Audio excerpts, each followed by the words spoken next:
pourcent de plaquage, c'est beaucoup moins bien que sur les deux premiers matchs. De l'efficacité, il y a une raison à tout ça?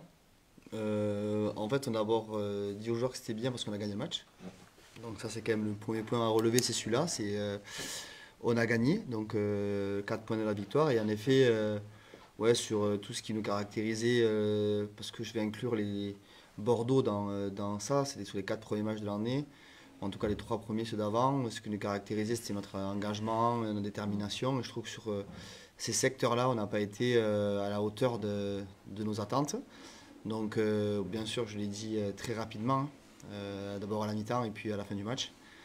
Et on l'a répété lundi, mais après, il a fallu aussi se projeter, dimanche, pardon, on l'a dit, il a fallu aussi se projeter immédiatement sur le déplacement, très long déplacement de Valence, avant la réception de Colomiers. Donc, on ne peut pas rester 2 heures ou 2 jours sur tout ça. Donc, il a fallu qu'on bascule immédiatement, et c'est ce qu'on a fait.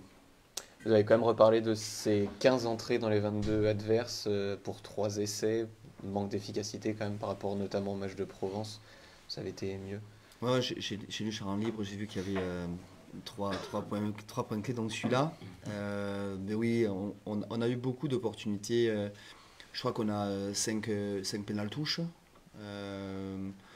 On a des situations où on rentre dans la zone de marque par la main et on est inefficace aussi. On a manqué de précision sur les mains, on a manqué de patience, on a manqué voilà, de timing sur les courses. Donc c'est des choses qu'on a mis en avant lundi à la vidéo, puisque lundi c'était la journée d'attaque, et c'est là où on s'est projeté aussi sur ce qu'on devait modifier et améliorer. Donc bien évidemment qu'on a mis le doigt où ça pique. Tu le disais quand même tout à l'heure, il y a d'abord avant tout la victoire. Et on a l'impression qu'il y a quelques mois, la victoire saurait contenter tout le monde. Or, sur les réactions d'après-match, aussi bien Tanguy, les joueurs qui sont passés là, toi qui es passé à la bulle.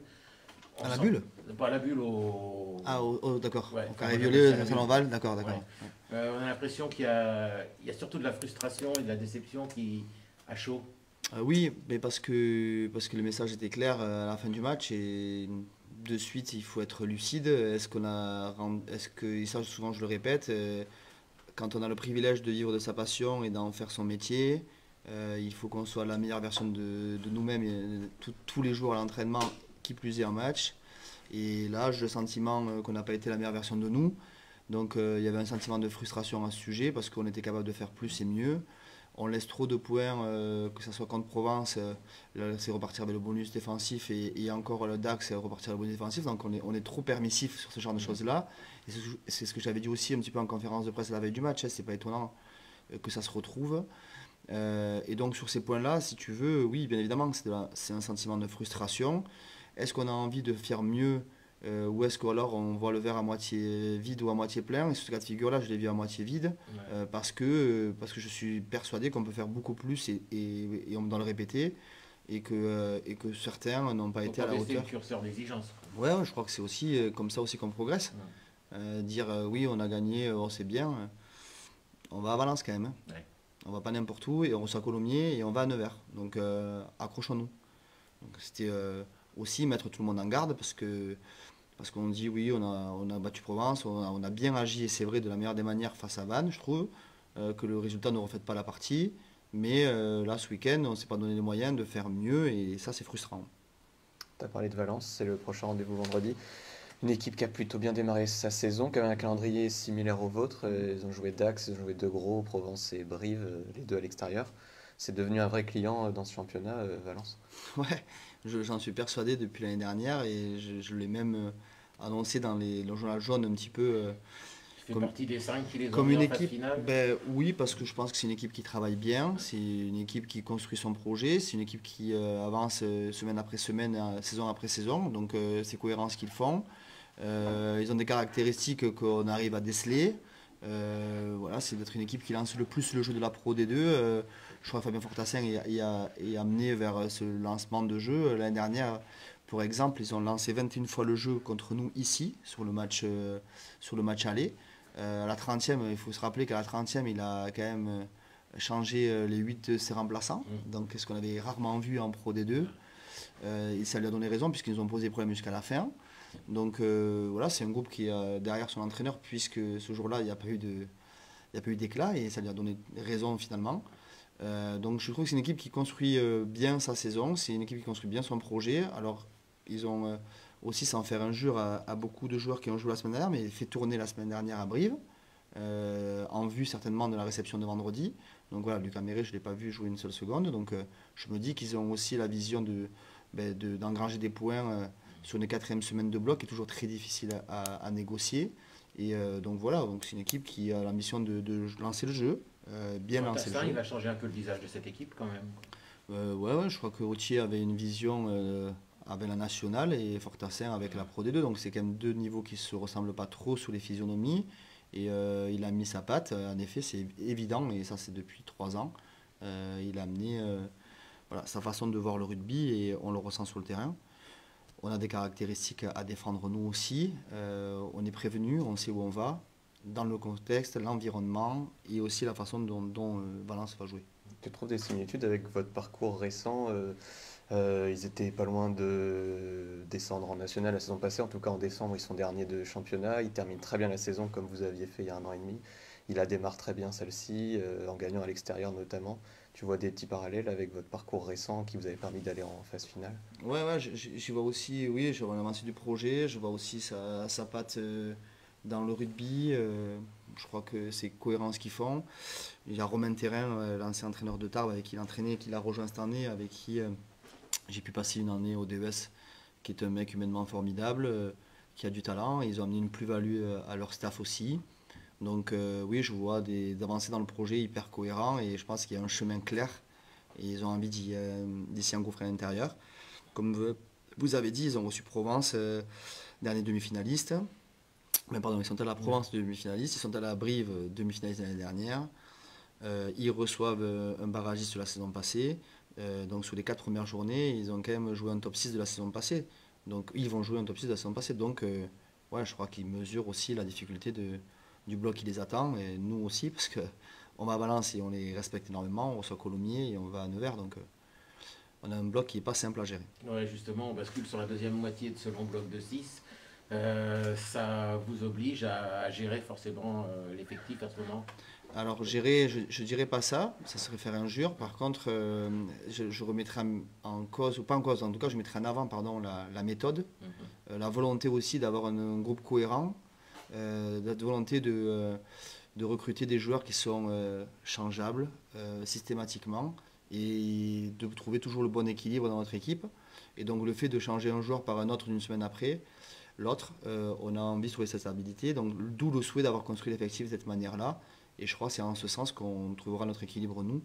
Donc, c'est là qu'on va le mesurer. Ouais, c'est là où ils vont se mesurer, oui. Ouais. Il n'y a eu que 4 victoires à l'extérieur sur les 3 premières journées. Il y en avait eu 11 la saison passée.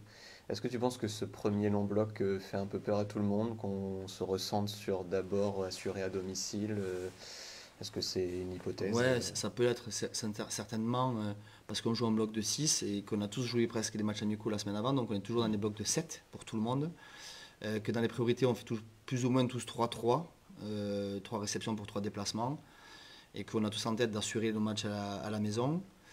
Que les équipes, elles savent toutes que pour se maintenir ou se qualifier, il faut d'abord assurer à la maison et que les points là, ils sont importants à prendre. Que tu as la dureté du bloc et la longueur du bloc et que tu te dis il va falloir à un moment donné faire souffler certains dont tu te projettes sur des matchs à l'extérieur ou comme Valence la semaine dernière, on fait un peu tourner sur l'effectif type à Brive. Donc voilà, il y a cette longueur qui, à mon sens, répond à la question que tu poses. Samedi dernier, après le match La Rochelle-Clermont, Alex, il y a Christophe Furios qui a exprimé son agacement devant les matchs qui duraient 2 heures. C'est quelque chose que vous avez vécu à Vannes aussi, un match très très long. Ça t'agace aussi ou c'est à prendre, ça fait partie du jeu maintenant, quoi? J'adore Christophe Furios, je suis proche de lui, c'est quelqu'un à qui je m'identifie, avec qui j'échange assez régulièrement. Je laisserai ses propos pour lui. Moi, ce que je constate aujourd'hui, c'est que on n'a joué que 3 matchs, donc j'ai pas trop d'avis à avoir sur ça, ni sur le carton orange. On en parlera. À la fin du bloc. Juste avant que Samuel prenne ta place, tu peux nous parler un petit peu de lui? Qu'est-ce que tu apprécies sur le terrain, dans ce qu'il fait? Ou en dehors aussi? En dehors aussi. Non, quand on est allé chercher Sam, il était à Massy. Quand on a on a réfléchi à sa venue avec Antoine au tout départ. C'est un profil sur lequel, tout d'abord, je parle rugbystiquement, on y voyait des caractéristiques hyper intéressantes. Je pense qu'il n'a pas été jugé jusqu'à là à sa juste valeur. C'est un joueur qui a un gros potentiel, avec le ballon et sans le ballon, il sait faire beaucoup de choses. L'année dernière, il a manqué un petit peu de confiance en début de saison, venant de moi aussi. C'est vrai que Massy était en train d'enclencher un bon début de saison, il a eu moins de temps de jeu. Massibaka, hein, pas Massy, Ouais. pas Massy, l'équipe. Alexander Massibaka. La volonté aussi, c'était une marque de confiance de notre part, c'était de ne pas aller chercher un autre joueur qui pouvait jouer ce poste-là, avec Maxence et Nemani qui peut jouer en troisième au poste. C'était aussi lui montrer qu'on avait confiance en lui, donc je crois que c'est aussi quelque chose qui l'a aussi réconforté certainement. Voilà, c'est un joueur d'abord qui casse les lignes, qui gagne les contacts, et ça c'est hyper important. Il connaît très bien le jeu, et au-delà de ça, il est peut-être avant tout, c'est une très belle personne. C'est quelqu'un qui a le cœur sur la main, très dans l'affectif et très émotif. Et donc voilà, je crois que son histoire de vie, elle pèse dans ce sens. Mais voilà, c'est un joueur qui a toute sa place dans le club et avec qui je suis fier de travailler. Et il mérite amplement ce qui lui arrive aujourd'hui. Merci Alex. Merci Alex. Ça va aller les chevilles, Samuel? Il a transpiré. Alors comme tu es très émotif, j'espère qu'il t'a pas fait pleurer quand même avec... Pas loin, pas loin. Tu veux que je commence? Ouais, vas-y. Samuel, tu étais titulaire sur les 2 premiers matchs. En tribune, vendredi dernier contre Dax, c'était un peu plus confortable que face à Provence-Evan, où ça a dû pas mal taper. Alors, oui, c'était confortable, non, j'aurais évidemment aimé jouer. Bien sûr. Après, comme a dit Alex, c'est son management et on est obligé de l'accepter. Pour revenir sur ces 2 premiers matchs, ça a été quand même un gros combat les 2 fois, défensivement notamment. Il a fallu s'envoyer. Non, ouais, c'est sûr qu'Aix-en-Provence et Evan, les 2 premiers matchs du bloc, c'était costaud. Donc, ouais, on a répondu sur l'état d'esprit et c'est l'essentiel. Vous en êtes à 2 victoires sur 3 matchs, mais ce qui ressort de vos réactions, beaucoup, c'est effectivement un peu de frustration et le fait qu'il y ait toujours une bonne marge de progression.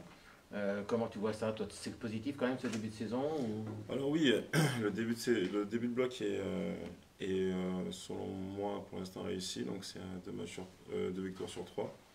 Donc c'est 2 victoires à la maison et il faut qu'on arrive à prendre des points à l'extérieur. Donc voilà, on va à Valence avec beaucoup d'attention. Justement, après la dernière saison à l'extérieur qui s'était très bien passée, vous avez toujours ce petit supplément d'âme, cette petite confiance au moment de partir à l'extérieur. Vous dites que c'est possible partout où vous allez. Alors oui, évidemment, on part toujours avec cette envie de gagner. Donc oui, je ne pense pas que cette confiance en nous qu'on avait l'année dernière est partie. Donc c'est à nous maintenant de montrer qu'on peut aussi avoir des victoires extérieures. Tu as été utilisé quelques fois en 3e lignée là, avant de te fixer là en numéro 8. Je crois qu'à Massy, tu avais joué aussi sur les 2 postes parfois, non? Oui, même à Agen, je joue 3e ligne aussi. Et bon, c'est 3e ligne, que ce soit aile ou centre, c'est pareil. Après, ça dépend des équipes, de comment on les utilise. Mais en tout cas, au SA15, je suis plus à l'aise en 3e ligne centre. Tu portes beaucoup le ballon en numéro 8, beaucoup C'est plus ça. le 3e lignel. Mm. Quoi, ouais. Ouais, c'est ça. Et c'est ce que tu aimes? Mais arrête Qu'est-ce qu'il a dit? Ouais, non, oui, je préfère jouer 3e ligne centre. Tu as des références un peu à ton poste, personnes Non, qui pas du t'ont... Pas du tout. Samuel, Alex en parlait, la saison dernière, Alexander Massibaka cristallisait beaucoup les regards. Tu te sens une responsabilité de montrer plus pour le fait de passer après lui? Alors, non, parce que j'étais très content de la saison qu'il a fait. C'était une concurrence qui était très très saine. Et avec le management d'Alex, oui, il a beaucoup cristallisé, mais j'ai eu du temps de jeu, donc j'étais content parce que je suis venu ici. Tu as fait 19 Bonjour matchs. Olivier, exactement, j'ai fait 19 matchs. Et non, puisque il y a eu Massibaka et Samuel Nollet, donc je n'ai pas cette prétention et cette envie de vouloir prouver à qui que ce soit qu'il y a si Samuel Nollet, ça va se faire sur le terrain et voilà, tout simplement. Tu as ton cousin Maël Moustin qui joue à Montpellier. Ouais. Tu suis ses performances régulièrement. Ah, ça c'est sûr. Ouais. Il a été sélectionné par le 15 de France au début de l'été. Il a joué Ouais. un match en Angleterre. J'imagine qu'il y avait pas mal de fierté. Alors ouais, on était très contents, surtout que la section, en plus j'étais avec la famille, donc j'étais rentré aux Antilles, donc quand on l'a su, c'était vraiment sympa. Et évidemment que je suis tous ces matchs à Montpellier, et surtout quand il a fait un très beau match en équipe de France, malgré la blessure. Il y avait de la déception et qu'il ne puisse pas aller en Nouvelle-Zélande. Évidemment, la blessure l'a fait très très mal, mais bon, c'est que le début, j'espère pour lui, donc il sait qu'il doit bosser, et voilà. Tu disais que tu étais rentré aux Antilles pour les vacances. C'est ça. T'es Guadeloupe? Martinique. Martinique. Martinique. T'es d'où en Martinique? Du sud de Petite-Anse, et j'ai D'accord. commencé le rugby au Diamant. C'est les Anses d'Arlé. C'est les Andes, exactement. T'as fait de la plongée un peu là-bas? Oh, bah, j'ai mon baptême de plongée, oui. Ah ouais, d'accord. Ouais, c'est bon. Et qu'est-ce que tu fais quand tu rentres là-bas? Bah, évidemment, c'est la famille et profiter de ce cadre idyllique. Ta famille, elle t'avait suivi à Agen quand tu étais venu? C'est ça, c'est un projet familial. Ouais. Ils sont toujours proches de toi là? Alors, oui, ma mère et sa sœur, donc la mère de Maël, ont emménagé en décembre, là. Ils sont revenus à Agen. À Agen? Ouais. D'accord. Donc ça fait plaisir. Donc tu fais des petits allers-retours? C'est ça, le plus que possible. Bon. Le plus que possible. Et la nourriture de maman te manque? Ah, mais c'est sûr. Je rappelle souvent, maintenant c'est bon, j'arrive à le faire tout seul. Bon. Et c'est quoi la spécialité? La sienne, bah, c'est les Dombry crevettes, donc il faut connaître. Bon, c'est bon.